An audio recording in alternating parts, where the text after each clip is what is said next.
স্বাগত দীপ্ত স্পোর্টস, আপনাদের সঙ্গে আছি আমি মোহাম্মদ হাসিব।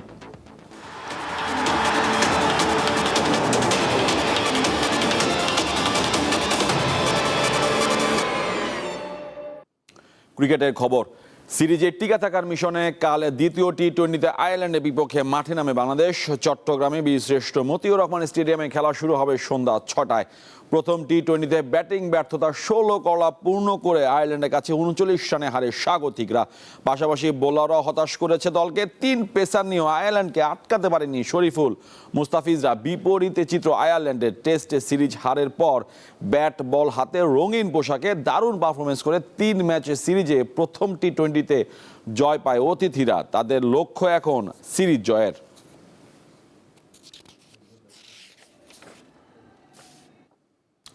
অ্যাশেজের দ্বিতীয় টেস্টে কালে মুখোমুখি হবে অস্ট্রেলিয়া ও ইংল্যান্ডে। ম্যাচ শুরু হবে বাংলাদেশ সময় সকাল 9টা 40 পার্থ টেস্ট স্কোয়াডের অপরিবর্তিত দল নিয়ে ব্রিসবেন টেস্টের জন্য 14 সদস্যের দল ঘোষণা করেছে অস্ট্রেলিয়া ক্রিকেট। পিঠের চোট পুরোপুরি সেরে না ওঠায় জায়গা হয়নি পেট কামিন্সের, আর হ্যামস্ট্রিংয়ের চোটের কারণে এই ম্যাচে খেলতে পারছেন না জশ হ্যাসেলউড। 17 ডিসেম্বর শুরু হতে যাওয়া তৃতীয় টেস্টের অজি দলে ফিরতে পারেন কামিন্স।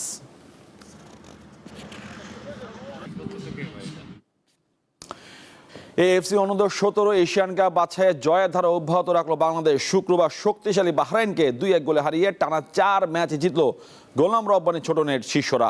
প্রথম 3 ম্যাচে জয় পাওয়া বাংলাদেশ এই ম্যাচও ছিল আগ্রাসী, তবে একের পর এক আক্রমণের পশ্চা সাজালো প্রথমার্ধে কোনো গোলে দেখা পায়নি টাইগার যুবারা। বিরতির পর ম্যাচের 59 মিনিটে বায়েজিদের গোলে লিড পায় বাংলাদেশ। এরপর 72 মিনিটে গোল ব্যবধান দ্বিগুণ করেন মানিক। ম্যাচের 85 মিনিটে 1 গোল শোধ দেয় বাহরাইন। টানা 4 ম্যাচ জিতে 12 পয়েন্ট এখন বাংলাদেশের নামের পাশে। তাতে মূল পর্বে খেলার আশা বেশ জোরালোভাবে টিকে থাকলো বাংলার যুবাদের।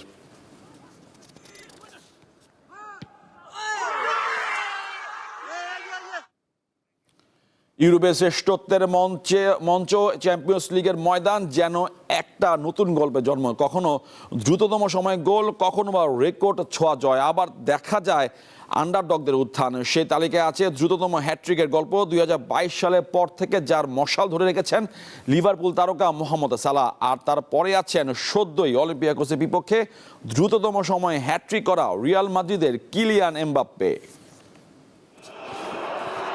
6 মিনিট 42 সেকেন্ডে হ্যাট্রিক, চ্যাম্পিয়ন্স লিগ ইতিহাসে যা দ্বিতীয় দ্রুততম। চলতি মৌসুমে লিগ পর্বের ম্যাচে অলিম্পিয়াকোসের বিপক্ষে এমন গল্পই লেখেন ফরাসি তারকা কিলিয়ান এমবাপ্পে। যদিও এই হ্যাট্রিকের প্রথম গোলের আগে রিয়াল মাদ্রিদ পিছিয়ে থাকলেও শেষ পর্যন্ত তারা ম্যাচ জিতে 4-3 গোলে, আর 4 গোলই করেন এমবাপ্পে। সব মিলিয়ে চ্যাম্পিয়ন্স লিগে এটি এমবাপ্পের পঞ্চম হ্যাট্রিক। তার সামনে শুধু 8টি করে হ্যাট্রিক করা মেসি, রোনালদো ও লেভানডস্কি। তবে সবচেয়ে দ্রুততম সময় হ্যাট্রিকের রেকর্ডটি লিভারপুলের মিশরীয় তারকা মোহাম্মদ সালাহর। 2022 সালের অক্টোবরে রেঞ্জার্সের বিপক্ষে 6 মিনিট 12 সেকেন্ডের মধ্যে 3 গোল করেন তিনি। যদিও সেই ম্যাচে 68 মিনিটে বদলি হিসেবে নামেন সালাহ। এরপর 76, 80 ও 81 মিনিটে 3টি গোল করেন তিনি। সেই ম্যাচে রেঞ্জার্স হেরেছিল 7-1 গোলে। 2011 সালের ডিসেম্বরে দিনামো জাগ্রেবের বিপক্ষে একাই 4 গোল করেছিলেন লিওর বাফেতিম্বি গোমেজ, যেখানে তিনি হ্যাট্রিক করেন 8 মিনিট 45 সেকেন্ডে। চ্যাম্পিয়ন্স লিগের গ্রুপ পর্ব পার হতে সেদিন জয়ের দরকার ছিল দলটার, আর সেই ম্যাচে দলটা জয় পায় 7-1 ব্যবধানে। 1995 সালের ডিসেম্বরে রোজেনবার্গের বিপক্ষে 9 মিনিট 17 সেকেন্ডে 3 গোল করেছিলেন ব্ল্যাকবার্ন রোভার্সের মাইক নিউয়েল। সেই ম্যাচে দলটা জিতেছিল 4-1 গোলে।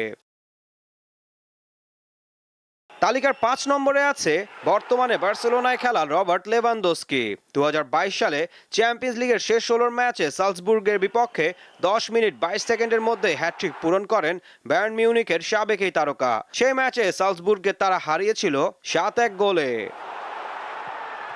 ঈশান হাসান, দীপ্ত স্পোর্টস। এ ছিল আজকে দীপ্ত স্পোর্টসে। দেশ বিদেশের খেলাধুলার নানা রকম খবর পেতে দীপ্ত স্পোর্টসের সাথে থাকুন, আর চোখ রাখুন দীপ্ত টিভি ডিজিটাল প্ল্যাটফর্মগুলোতে।